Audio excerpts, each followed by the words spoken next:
Iran Israel চলমান যুদ্ধে আমরা মুসলিমরা কোন পক্ষ নিব?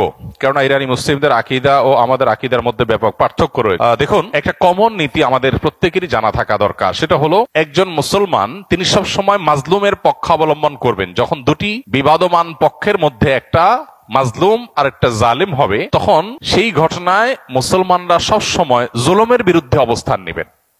এটা হলো কমন নীতি।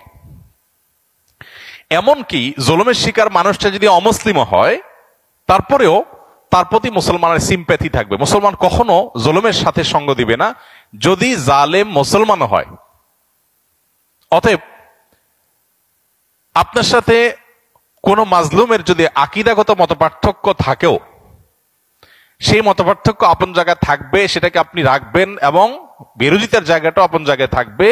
কিন্তু এত সত্ত্বেও যদি সে জুলুমের শিকার হয়, তাহলে আপনি জুলুমের বিরুদ্ধে অবস্থান নিবেন। অন্তত সার্বিকভাবে, সামগ্রিকভাবে আপনি সেটার বিরুদ্ধে অবস্থান নিতে না পারলেও মানসিকভাবে হলেও তার বিরুদ্ধে আপনাকে অবস্থান নিতে হবে। এটা হলো মৌলিক নীতিমালা। মুসলমান কখনো জালেমের পক্ষে যেতে পারে না, মাজলুমের পক্ষ মুসলমান সবসময় নিবে। এক্ষেত্রে সূরা রোমের যে ঘটনা, সেটা আমাদের জন্য একটা বিশেষ নির্দেশনা হতে পারে। সূরা রোমের শুরুতেই আল্লাহ তাআলা যে বলেছেন, আলিফ লাম মিম গুলিবাতির রোম, এখানে আমরা দেখেছি যে রোমানদের সাথে তখন পারস্যের অগ্নিপূজকদের সাথে যে যুদ্ধ হয়েছে, সেই যুদ্ধে মক্কার মুশরিকরা পারস্যদের আর মক্কার মুসলমানেরা সাহাবা একরাম তারা রোমানদের সমর্থন করেছেন। কেন?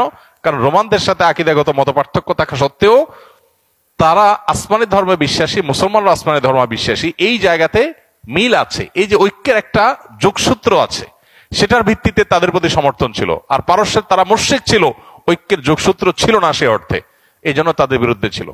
অতএব আজও আমরা ওই মূলনীতি মাথায় রেখে অনেক আহলে কেবলা, অনেক আপনার মুসলিম আছেন যারা হয়তো বিভ্রান্ত, যারা হয়তো বিদআতে লিপ্ত, কেউ কেউ হয়তো শিরকে বা ইসলামের গণ্ডি থেকেও খারেজ, বাট বাহ্যিক দৃষ্টিকোণ থেকে আদম সময়তে মুসলমান মানুষ মনে করে পরিস্থিতি বিবেচনা, বিশেষ করে তারা যখন জুলুমের শিকার হবে, তখন জালিমের পতন চাওয়া বা তাদের চাইতে আরো বেশি জুলুম যারা করছে তাদের পতন চাওয়া বা তাদের ব্যাপারে আপনার যথাযথ অবস্থান গ্রহণ করা, এটা মুসলমানের, একজন দায়িত্বশীল মুসলমানের কর্তব্য।